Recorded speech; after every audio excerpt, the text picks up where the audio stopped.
जय हिंद साथियों, सारथी the success club में आप सभी का स्वागत है। आज हमें देखना है क्वेश्चन नंबर 6। क्या दिया है क्वेश्चन नंबर 6 में?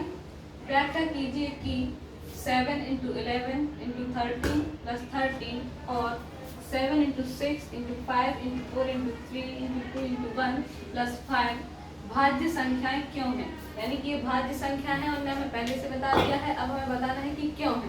ठीक है, तो हम क्या करेंगे, भाज्य संख्याओं के दो से अधिक भाजक होते हैं। यानी कि भाज्य संख्याओं का कॉन्सेप्ट क्या होता है कि भाज्य संख्याओं में दो से अधिक क्या होते हैं, भाजक। यानी कि उस संख्या में उस संख्या से एक से और अदर से भी डिवाइड हो जाता है। ठीक है, तो इसमें क्या लिखा है, हमें संख्या क्या दी गई है, पहली दी गई संख्या क्या है, 7 × 11 × 13 + 13। अब हमें इसमें देखना है क्या इसमें दो से अधिक भाजक है। तो देखो हमने क्या किया, उसमें से 13 को क्या ले लिया, कॉमन। यानी कि हमें संख्या दी थी 7 × 11 × 13 + 13। इसमें से हमने 13 को क्या ले लिया, कॉमन। क्या बचा, 17 × 11 फिर प्लस इधर पे क्या बचा, 1। 13 क्या आ गया, बाहर आ गया हमारा। ठीक है, तो इसमें हमारा ये आ गया, क्या आ गया, 13 × 7 × 11 + 1। ठीक है, इसके बाद अब क्या किया है इनने, 11 में इसको, यानी कि सबसे पहले क्या होता है, बोर्ड मास से मल्टीप्लाई होता है। तो हमने 11 में 7 से क्या कर दिया, मल्टीप्लाई। इधर पे क्या हो गया, 17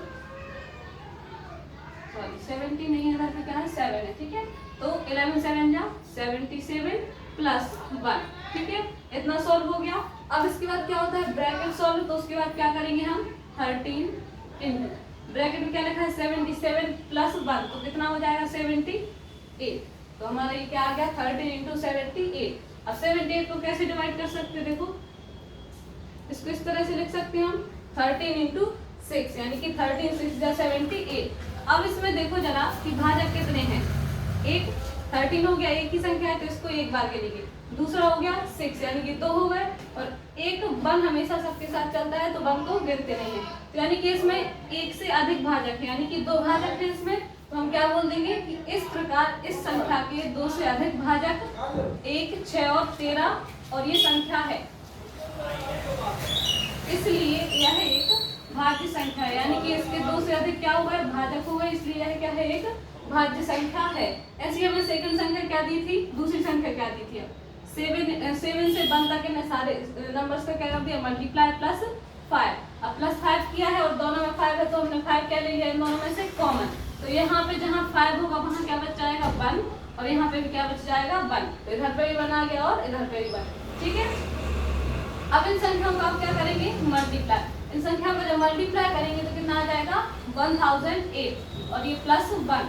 फिर इसके बाद होता है ब्रैकेट सॉल्व। तो हमने ब्रैकेट सॉल्व किया तो कितना आ गया, 1009।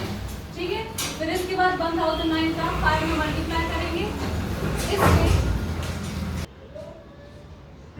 ठीक है, तो इसके बाद क्या है, हमारे गुणनखंड कितने आ गए हैं, 5 × 1009 के गुणनखंड कितने आ गए हैं। देखो इसमें हम मल्टीप्लाई 1 भी कर सकते हैं, हमने अभी बताया था 1 को हम जनरली सबके साथ लेके चलते हैं।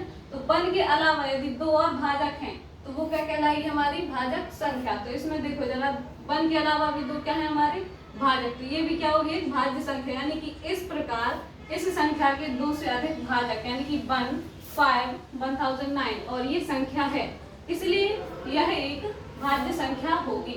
ठीक है, तो अब हमारा ये क्वेश्चन नंबर 6 सॉल्व हो गया है। नेक्स्ट क्वेश्चन हम अगली वीडियो में देखेंगे।